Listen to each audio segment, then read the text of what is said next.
Assalamu alaikum. Class 10, subject physics, chapter number 13, electrostatics. Date is 3rd September 2020 and day is Thursday. Let's start our lecture with dua. Bismillahirrahmanirrahim. Qala rabbi shrah li sadri wa yassir li amri wahlul 'uqdatam min lisani yafqahu qawli. Rabbi zidni ilma. Assalamu alaikum students. I hope you all are fine and doing well.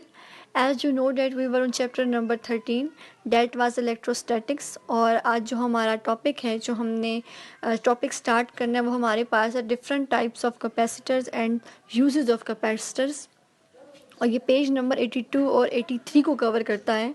तो सबसे पहले हम अपना lecture start करने से पहले कुछ एसएलओस को डिस्कस कर लेते हैं। एसएलओस इसके ये होंगे कि बेसिकली आप इसका डेली लाइफ के अंदर यूज़ देख लेंगे कि आपके पास घरों के अंदर कौन से डिवाइस में किस किस्म का कैपेसिटर मौजूद होता है। कैपेसिटर आपको पता है कि ऐसा डिवाइस है जो कि अपने अंदर चार्ज को स्टोर करता है। तो सबसे पहले हम बात करते हैं पैरेलल प्लेट कैपेसिटर की कि वो हमारे पास कॉमनली यूज़ नहीं होते। उसकी वजह ये होती है कि उनके अंदर बहुत ज़्यादा चार्ज को स्टोर करने के लिए आपके पास बहुत ज़्यादा उसका बड़ा होना ज़रूरी है। अगर वो बड़ा होगा तो जाहिर सी बात है किसी मिनी डिवाइस में आपने फ़िट करना है तो वो आपके लिए मुश्किल हो जाएगा। तो पैरेलल जो प्लेट कैपेसिटर होता है उसके अंदर जो डाइलेक्ट्रिक होता है वो आपके पास फ्लेक्सिबल मटेरियल से बनाया जाता है ताकि उसको मोल्ड किया जा सके। ठीक है, जिसके अंदर जो डाइलेक्ट्रिक प्लेस किया जाता है कैपेसिटर की दो प्लेट्स होती हैं, उन मेटल प्लेट्स के दरमियान आपके पास जो डाइलेक्ट्रिक यूज़ होता है वो फ्लेक्सिबल होता है, वो पायदार होता है, वो लचकदार होता है कि जब भी आप उसके साइज़ को छोटा या बड़ा आसानी से कर सकते हैं कि जिस भी डिवाइस के अंदर आपने फ़िट करना है उस डिवाइस के हिसाब से आप इसकी शेप को, इसके साइज़ को इंक्रीज़ या डिक्रीज़ कर सकते हैं। आपके पास जो कैपेसिटर हैं उनकी डिफरेंट टाइप्स हैं depending upon their construction and nature of dielectric used in them. देखिए, कोई भी चीज़ की जो टाइप्स होती हैं वो इस बात को डिस्कस करती हैं कि उसके अंदर किस किस्म का मटेरियल पाया जाता है।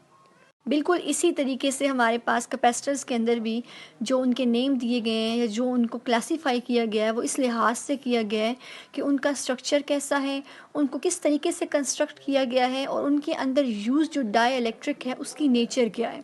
तो सबसे पहले हमारे पास हम डिस्कस कर लेते हैं इसकी टाइप्स को कि हमारे पास कौन कौन सी टाइप्स हैं। हमारे पास पेपर कैपेसिटर होता है। आप नाम से अंदाज़ा लगा सकते हैं कि पेपर है तो इट्स मीन इसके अंदर जो डाइलेक्ट्रिक यूज़ हुआ है वो क्या होगा, वो पेपर होगा। मीका कैपेसिटर है। इसके बाद आपके पास वेरिएबल टाइप्स ऑफ कैपेसिटर्स होती हैं, यानी मुख्तलिफ़ किस्म के आपके पास कैपेसिटर्स आ जाते हैं। इसमें कोई भी शेप किसी भी शेप में आ जाता है। इसके बाद आपके पास इलेक्ट्रोलिटिक कैपेसिटर होता है। ये 4 फॉर्म्स हम डिस्कस करेंगे। वैसे तो उसकी बहुत ज़्यादा टाइप्स हैं, यानी मैंने आपको पहले ही बताया है कि इसको इस तरीके से रखा जाता है इसके अंदर डाइलेक्ट्रिक को या किसी भी शेप में इसको मोल्ड कर लिया जा सके। लेकिन जो हम डेली लाइफ में या अपनी लाइफ के अंदर यूज़ करते हैं उसमें हम इन्हीं को देखते हैं।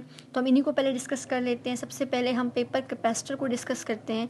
पेपर नाम से पता चल रहा है कि इसके अंदर ये फिक्स्ड कैपेसिटर है, यानी इसको आप चेंज नहीं कर सकते। ये ऐसा कैपेसिटर है जिसको आप चेंज नहीं कर। नेक्स्ट हमारे पास है मीका कैपेसिटर। मीका कैपेसिटर आप नेम से ही अंदाज़ा लगा सकते हैं कि आपके पास जो मीका कैपेसिटर है उसके अंदर जो डाइलेक्ट्रिक यूज़ होगा वो मीका होगा। ठीक है, mica is a thin sheet is used as a dielectric between two metal plates. Since mica is very fragile, it is enclosed in a plastic case. यानी बहुत ज़्यादा आपके पास रिएक्टिव होता है तो इसको एक प्लास्टिक की कोटिंग के अंदर बंद किया जाता है और इसके अंदर से 2 तारें निकाल दी जाती हैं, 2 वायर्स निकाल दी जाती हैं जो कि आपके पास किसी भी डिवाइस से जिससे कनेक्ट करना होता है उसे ज्वाइन कर दी जाती हैं और इसका इस तरीके से उस डिवाइस से कनेक्शन बना दिया जाता है। और अगर आप इसका साइज़ इंक्रीज़ करना चाहते हैं तो सिंपली क्या होता है कि different plates are piled up. इन डिफरेंट प्लेट्स को एक दूसरे के ऊपर रख के इनके दरमियान डाइलेक्ट्रिक यानी मीका को प्लेस करके और उसके बाद इनका साइज़ इंक्रीज़ किया जा सकता है। इसके बाद आपके पास है variable types of capacitor. Some arrangement is made to change the area of the plates facing each other. अब इसकी जो वेरिएबल है इसकी आपके पास बेसिक चीज़ क्या है कि इसका एरिया इंक्रीज़ किया जा सकता है, यानी डिफरेंट जो प्लेट्स ऑफ कैपेसिटर्स ज्वाइन की गई हैं उनको मूव करने से आपके पास इस कैपेसिटर का एरिया चेंज किया जा सकता है। यू कैन सी फिगर 13.19 में वेरिएबल कैपेसिटर का आपको इमेज दिखाया गया है, फिगर दिखाया गया कि किस तरीके से आप उसकी प्लेट्स को रोटेट करके उसके एरिया को इंक्रीज़ कर सकते हैं। यानी आप उन प्लेट्स को ओपन भी कर सकते हैं, उनको बहुत ज़्यादा क्लोज़ भी कर सकते हैं। जब क्लोज़ करेंगे तो इनका एरिया कम हो जाएगा, जब आप दूर करेंगे तो एरिया ज़्यादा हो। तो अब हम बात करते हैं इसकी कंस्ट्रक्शन की। It is generally a combination of many types of capacitor with air as a dielectric. यानी इसके अंदर एक से ज़्यादा कैपेसिटर्स को ज्वाइन किया जाता है और उनके दरमियान जो डाइलेक्ट्रिक रखा जाता है वो एयर रखा जाता है, ठीक है। One sets remain fixed while other can be rotated, so distance between the plates does not change and they do not touch each other. इस तरीके से क्या होता है कि उसका जो एक पार्ट है वो फिक्स रखा जाता है और जो दूसरा पार्ट है वो मूवेबल होता है। यानी अगर इसकी दो प्लेट्स हैं फॉर एग्जांपल, वैसे दो से ज़्यादा होती हैं, तो अगर आपके पास दो प्लेट्स हैं तो दो प्लेट्स में से एक को फिक्स रखा जाएगा और एक को मूव किया जा सकेगा। इस तरीके से क्या होगा कि उनके दरमियान जो डिस्टेंस होगा वो बरकरार रहेगा, वो कभी भी प्लेट्स आपस में टच नहीं करेंगी। टच ना ही करना तो उसका मेन पर्पज़ है, दो प्लेट्स के दरमियान डाइलेक्ट्रिक रखे जाने का पर्पज़ भी यही है कि उनको आपस में टच ना करवाया जाए, ठीक है। उनके अंदर चार्ज को प्रॉपर तरीके से स्टोर रखा जाए। इसके बाद आपके पास है the common area of the plates of the two sets which faces each other determines the value of the capacitance. अब उनके दरमियान जो एरिया है, फॉर एग्जांपल आपने दो प्लेट्स जो वो आमने सामने रखी हुई हैं डिस्टेंस पे, जितना उन दो प्लेट्स के दरमियान डिस्टेंस होगा that will be the capacitance of a capacitor to store the charge.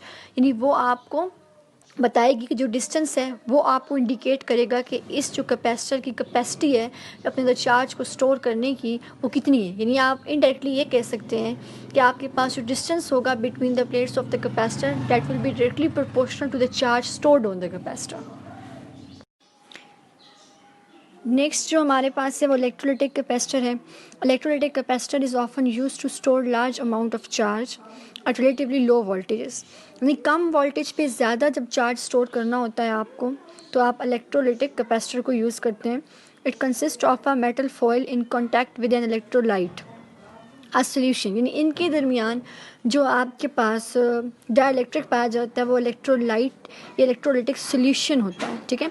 That conduct charges by virtue of the motion of ions contained in it. यानी अब इसमें चार्ज स्टोर कैसे होते हैं कि जब आपके पास आइंस मूव करते हैं, आपके पास दो प्लेट्स हैं, एक आपके पास पॉजिटिव चार्ज की प्लेट है, एक आपके पास नेगेटिव चार्ज की प्लेट है, तो ऑब्वियसली पॉजिटिव जो होगा अपोजिट चार्जेस को अट्रैक्ट करते हैं ना आपके पास आइंस, तो क्या होगा जो पॉजिटिव होगा वो नेगेटिव की तरफ मूव करेगा और जो नेगेटिव होगा वो पॉजिटिव की तरफ मूव करेगा और इस तरीके से आपके पास इनके अंदर चार्ज जो है वो स्टोर होगा। इसमें जो इलेक्ट्रोलाइट ज़्यादातर यूज़ होता है वो thin layer of metal oxide होती है, एक इंसुलेटर होता है, is formed on the foil and this layer serve as a dielectric, और ये आपको एज अ डाइलेक्ट्रिक जो है वो अपनी सर्विंग्स जो है वो फराहम करता है। इसके बाद आपके पास यूजेस ऑफ कैपेसिटर्स हैं। कैपेसिटर्स आपके पास वाइड रेंज में मौजूद होते हैं और उनकी वाइड रेंज एप्लीकेशंस होती हैं आपकी डेली लाइफ में। डिफरेंट कैपेसिटर्स जो हैं वो डिफरेंट तरीके से आप इस्तेमाल करते हैं डिफरेंट डिवाइसेस के अंदर। जैसे आपके घरों के अंदर कूलर्स होते हैं, सीलिंग फैंस होते हैं, एग्जॉस्ट फैंस होते हैं, यानी हर वो डिवाइस के जिसको अपने अंदर एनर्जी स्टोर करनी होती है, ठीक है, तो वो कैपेसिटर को लाजमी यूज़ करता है, क्योंकि कैपेसिटर का पर्पस क्या होता है कि अपने अंदर चार्जेस को स्टोर करना और चार्जेस को स्टोर करके सामने वाली चीज़ को आपके पास वो है वो प्रोवाइड कर देना। तो आपके घरों में जितने भी अप्लाइंसेस होते हैं, air conditioner, Motors, washing machines, यानी तकरीबन जितने भी अप्लाइंसेस आपके पास बिजली से चलने वाले होते हैं उन सब के अंदर कैपेसिटर जो है वो मौजूद होता है विद डिफरेंट कैपेसिटेंस, ठीक है। अब कैपेसिटेंस डिफरेंट हो सकती है, हो सकता है फ़ैन को कम कैपेसिटेंस चाहिए हो, ठीक है, और वॉशिंग मशीन को ज़्यादा चाहिए हो। तो ये अब उस डिवाइस के ऊपर डिपेंड करता है कि उसको कितनी कैपेसिटेंस की ज़रूरत है और किस कैपेसिटेंस का चार्ज अपने अंदर स्टोर करता है, कितनी चार्जेस को, या अपने अंदर किस किस्म की कैपेसिटेंस के कैपेसिटर को रखता है। Capacitors are also used in electronic circuits and computers. Computer और इलेक्ट्रॉनिक सर्किट्स के अंदर भी यूज़ होते हैं, यहाँ तक कि जो आप रिमोट कंट्रोल जो सिस्टम होता है आपके घरों में, टीवी का रिमोट होता है, एलईडी का, या जिस भी चीज़ का, उसके अंदर भी आपके पास कैपेसिटर पाए जाते हैं। Capacitors can be use to separate high frequency and low frequency signals. आपके जो रेडियो होते हैं उनके अंदर भी कैपेसिटर्स यूज़ होते हैं जिनका पर्पस होता है कि लो और हाई सिग्नल्स फ्रीक्वेंसीज को सेपरेट करना। Capacitors are used in the resonant circuits that tune diodes to particular frequencies. Such circuits are tuning circuit की एग्जांपल आप अपने रेडियो को ले सकते हैं। जो घरों में पुराने पुराने रेडियो पड़े होते हैं, अगर आप उसको देखें तो आप उसकी नॉब को रोटेट करते हैं, ट्यून करते हैं, तो आपके पास जो है वो डिफरेंट स्टेशन, जो फ्रीक्वेंसी हवा के अंदर सिग्नल की मौजूद होती है, अगर आपकी ट्यूनिंग फ्रीक्वेंसी उस सिग्नल से मैच कर जाती है। So students, your diary will be chapter number 13, page 82 and 83, and you have to search the types of capacitors. लेकिन ऐसे डिवाइसेस के अंदर ढूंढना है आपने जो कि ऑलरेडी ख़राब पड़े हों। ऐसा नहीं कि आप किसी भी सही अप्लायंस को खोल के बैठ जाएं। जैसे रिमोट अगर आपके घर में ख़राब पड़ा है, या कोई गाड़ी, खिलौना, टॉय, इस तरह की चीज़ें अगर आपके पास घरों में पड़ी हैं जो कि किसी काम की नहीं है या वो ख़त्म हो चुकी हैं, तो फिर आप इस कैपेसिटर को ढूंढेंगे। Let and our lecture with दुआ। बिस्मिल्लाहिर्रहमानिर्रहीम। सुब्हानकल्लाहुम्मा व बिहम्दिका अशहदु अल्ला इलाहा इल्ला अंता अस्तगफिरुका व अतूबु इलैक। Students, take care of yourselves and your families. Pray 5 times a day. Allah Hafiz.